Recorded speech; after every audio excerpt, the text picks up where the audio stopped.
Hello, student of 8th class. Today we have start chapter number 23, India after independence. So, dear student, let's start now. On 15 August 1947, India was liberated from the British rule. देखिए 15 अगस्त 1947 को Bharat British rule से आज़ाद हुआ. India had the many challenges. उस समय India के लिए बहुत सारे चैलेंजेस थे बच्चों. Independence was acquire after the long struggle. ये जो आज़ादी मिली थी बच्चों, हम लोगों को बहुत लंबे संघर्ष के बाद मिली थी. People of India had the immerse from the administration. और जो भारत के लोग थे वे सभी एडमिनिस्ट्रेशन को अच्छे से प्रॉपर वे में चलाने के योग्य नहीं थे उस समय. Due to the nation the partition of 70 to 80 lakh refugee.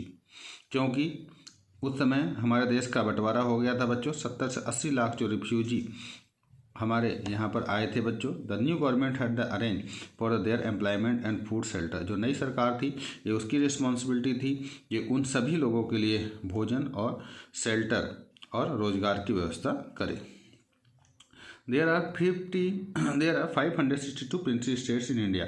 जब इंडिया आज़ादी मिली थी बच्चों, भारत के अंदर छोटे बड़े मिलाकर के 562 प्रिंसली स्टेट्स अवेलेबल थे. It was a big challenges to make the state the rulers. ये बहुत बड़ा चैलेंज था बच्चों, क्योंकि इन रूलर्स को एग्री करना कि वो भारत के अंदर मर्ज हो, उनका यूनिफाई हो और एक राष्ट्र का निर्माण हो. India had to the decide the territorial border with the neighbouring countries the developed and good relation. India ने ये घोषणा की कि वो अपने पड़ोसी देशों के साथ अपने बॉर्डर को शेयर करेंगे और अच्छा रिलेशन बनाएंगे. It was weakened economically by the British rule. क्योंकि ब्रिटिश लोगों ने भारत की अर्थव्यवस्था को बिल्कुल बच्चों नष्ट कर दिया था. There the strong need the recesses was expected. ऐसा एक्सेप्ट किया जा रहा था कि हमें बहुत ज़्यादा आर्थिक समस्याओं को झेलना करना पड़ सकता है, क्योंकि डाइवर्सिटी है बच्चों यहाँ पे रिलीजन में, लैंग्वेज में, फूड में, कास्ट में. ये सभी इंडिया के अंदर देखने को मिलता है बच्चों. एक आप ग्रेट आइडेंटिटी कह सकते हैं भारत की, नेशनल इंटीग्रिटी कह सकते हैं. इतनी डाइवर्सिटी होने के बावजूद भी लोग क्या करते हैं, एक साथ मिलजुल करके रहते हैं और सभी अपने राष्ट्र के ऊपर गर्व करते हैं. Thus there were the so many challenges from the country. और इसके अलावा बहुत सारे चैलेंजेस हैं हमारे देश के अंदर. तो आइए बच्चों आगे बढ़ते हैं. Formation of constitution assembly and created a new constitution. किस प्रकार से देखिए बच्चों कॉन्स्टिट्यूशन असेंबली का निर्माण किया गया और नया संविधान लेके हम लोग आए बच्चों. Before 1947 British were the rulers and the British parliaments from the rules to the actuate the administration of India. देखिए 1947 से पहले ब्रिटिश लोगों का राज्य था और यहाँ पर जो पार्लियामेंट्री सिस्टम थी बच्चों वो ब्रिटिशर्स के माध्यम से ही चलाई जा रही थी. During the law formation by the British interest kept in mind. देखिए ब्रिटिशर्स अपने इंटरेस्ट के लिए यहाँ पर बच्चों कानून बनाया करते थे.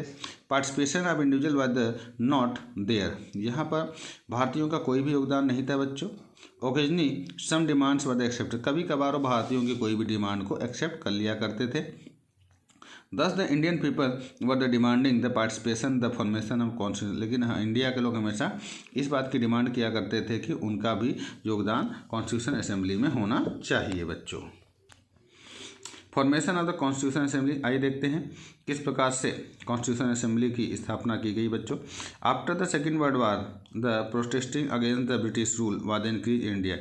सेकेंड वर्ल्ड वार के बाद भारत के अंदर ब्रिटिश राज्य का बहुत ज़्यादा विरोध होने लग गया था बच्चों. Bombay naval revolt struggle the Azad Hind Fauj. Bombay के अंदर जो नेवल रिवोल्ट हुआ था बच्चों, जिसके आज़ाद हिंद फौज और भी बहुत सारी जो घटनाएं थी, एविडेंस हैं, वो ब्रिटिश रूलर की जड़ों को उखाड़ फेंकने में बहुत बड़ा योगदान रही है. Invented through the cabinet committee long the rest for the Indian participation constitution. बहुत लंबे संघर्ष के बाद जो हमारी कैबिनेट कमेटी है उसको मान्यता मिली कि वो इंडिया के अंदर आकर के क्या करें, यहाँ के संविधान का निर्माण करवाए. Indian constitution assembly was the form in 1946. देखिए भारतीय संविधान की स्थापना 1946 में हुई थी बच्चों कॉन्स्टिट्यूशन की.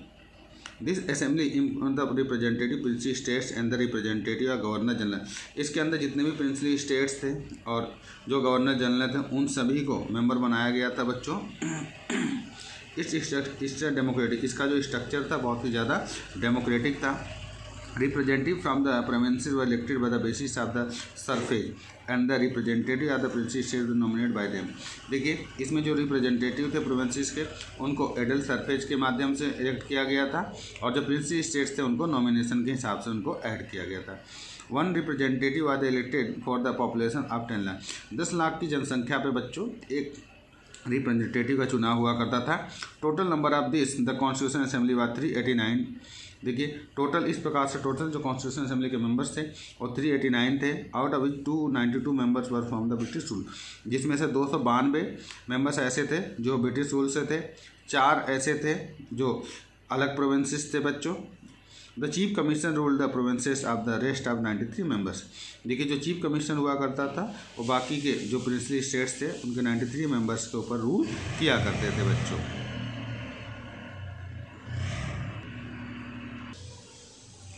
Some of the rules were the hesitation sending the representative to the Constituent Assembly, but the Bikaner Maharaja, the Sardul Singh, took the into the respect of send his the representative with the emerge of the rulers, so it should right। देखिए बहुत सारे rulers ने तो इसको क्या किया, इनकार कर दिया था। कुछ रूलर्स ने क्या किया, अपने रिप्रेजेंटेटिव को सम्मानजनक स्थिति में बना करके उनको इसको करेज करने के लिए बाकी रूलर्स के लिए भेजा था। Doctor Rajendra Prasad was the president his assembly. Doctor Rajendra Prasad ji को इस असेंबली का मेंबर बनाया गया था बच्चों, प्रेसिडेंट बनाया गया था। British ruler divided nation in 2 parts. जो ब्रिटिश रूलर्स थे उन्होंने इंडिया को 2 पार्ट्स में डिवाइड किया था। India and Pakistan respectively before the living India. जब वो आज़ाद भारत को सौंप के जा रहे थे तब उन्होंने इंडिया के 2 टुकड़े कर दिए थे, एक इंडिया बना था, दूसरा पाकिस्तान बना था। The constitution assembly divided into 2, और इस प्रकार से जो कॉन्स्टिट्यूशन असेंबली थी उसका भी डिवाइडेशन हो गया बच्चों। In Indian constitution assembly only 299 members left, और इस प्रकार से भारतीय कॉन्स्टिट्यूशन में केवल 299 मेंबर ही रहते। Pakistan constitution assembly was the separated. Pakistan की जो बच्चों कॉन्स्टिट्यूशन असेंबली थी वो अपने आप को अलग कर लिया। Hyderabad had the not joint. इसमें क्या हुआ, हैदराबाद ने अपने आप को ज्वाइन नहीं किया था। हैदराबाद अपने आप को बच्चों आज़ाद रखना चाहता था। The constitution assembly the comprise of the representative from the different class. देखिए जो कॉन्स्टिट्यूशन असेंबली में अगर हम कंपेयर करें तो जो रिप्रेजेंटेटिव थे वो अलग अलग क्लास के थे, कुछ हाईली एजुकेटेड थे, ठीक है। Deliberation were the made the almost 3 years the comparing the various alternative. देखिए लगभग 3 साल तक हमने इनको अल्टरनेटिव्स की तरह यूज किया था। दस the constitution form with the view of the address the every class the community. जब कॉन्स्टिट्यूशन को तैयार कर लिया गया तो हर एक क्लास को बच्चों बहुत अच्छे से और बारीकी से उसको क्लासिफाइड किया गया था बच्चों। Democratic parliamentary system was the head of the administration. और हम लोगों ने क्या किया है, जो डेमोक्रेटिक प्रजातांत्रिक पार्लियामेंट्री सिस्टम है उसको अपने एडमिनिस्ट्रेशन में शामिल किया है। To ensure the participation of the common man with the inventory. और हम लोगों ने इस प्रकार से व्यवस्था की है कि एक कॉमन व्यक्ति भी एडमिनिस्ट्रेशन का पार्ट बन सकता है। Produce the capable the national leaders. This is the how the constitution assembly of the new constitution. और इस प्रकार से जो कॉन्स्टिट्यूशन असेंबली था वो एक नए कॉन्स्टिट्यूशन के सामने भारतीयों के सामने आया। Today India the chief democratic Republic in the world. अगर आज के टाइम में बात कर लें तो पूरे विश्व के अंदर सबसे बड़ा जो प्रजातांत्रिक देश है, डेमोक्रेटिक रिपब्लिक है, वो इंडिया है बच्चों। Doctor Rajendra Prasad who was the president of the assembly become the first president of India. देखिए डॉक्टर राजेंद्र प्रसाद जी हैं जो हैं वो भारत के पहले प्रेसिडेंट माने जाते हैं बच्चों, जो कॉन्स्टिट्यूशन असेंबली के क्या थे, मेंबर थे बच्चों। Some facts related the constitution. देखिए कुछ फैक्ट्स हैं उनको देख लेते हैं। कॉन्स्टिट्यूशन असेंबली क्या है। पहला, the first meeting the constituent assembly held by the 9 दिसंबर 40। देखिए पहले संविधान सभा की जो पहली मीटिंग थी बच्चों वो 9 दिसंबर 1946 को हुई थी। Which the presenting known as the Lok Sabha central hall, जिसको हम लोग लोकसभा सेंट्रल हॉल के नाम से जानते हैं। Second, there were 389 members of the constitution assembly in all. देखिए उस समय जब इंडिया का डिवाइड नहीं हुआ था तो टोटल जो मेंबर्स थे बच्चों 389 थे, लेकिन जब इंडिया का डिवाइडेशन हो गया तब इंडिया के जो मेंबर्स रह गए थे 299 मेंबर्स रह गए थे बच्चों। अगला देखते हैं। Constitution assembly had distributed the work in the 17। देखिए कॉन्स्टिट्यूशन असेंबली का जो कार्य है बच्चों वो 17 कमेटियों के माध्यम से है, जिसमें chairman of the drafting committee व डॉक्टर भीमराव अम्बेडकर। अगर आप इसके चेयरमैन की बात कर लें, जो ड्राफ्टिंग करी है जिन्होंने लिखी है बच्चों, तो डॉक्टर भीमराव अम्बेडकर थे। On November 26, 1949 the constitution was accepted. 26 नवंबर 1949 को जो कॉन्स्टिट्यूशन था उसको एक्सेप्ट कर लिया गया था बच्चों। On 26 January 1995 constitution was in force. और 26 जनवरी 1950 को हमारा जो संविधान है बच्चों वो लागू कर दिया गया था। आइए देखते हैं बच्चों कुछ मेंबर्स हैं जो राजस्थान के हैं, जैसे पंडित मुकुट बिहारी लाल हैं, माणिक्य लाल वर्मा है, जय नारायण व्यास है, ठीक है, बलवंत सिंह है, श्री रामचंद्र उपाध्याय हैं, कर्नल दलेल सिंह है, ठीक है, गोकुल लाल असवा है, कंवर जसवंत सिंह है बच्चों, राज बहादुर साहब हैं, वीटी कृष्णामाचारी जी है, हीरालाल शास्त्री, सीएस वेंकटचारी है, सरदार केएम पानीकर साहब हैं और सर टी विजय राघव आचार्य। ये सब ऐसे मेंबर्स हैं बच्चों जो member of constitution assembly Rajasthan के तरफ से इन्होंने क्या किया था, अपना पार्टिसिपेशन दिया था बच्चों।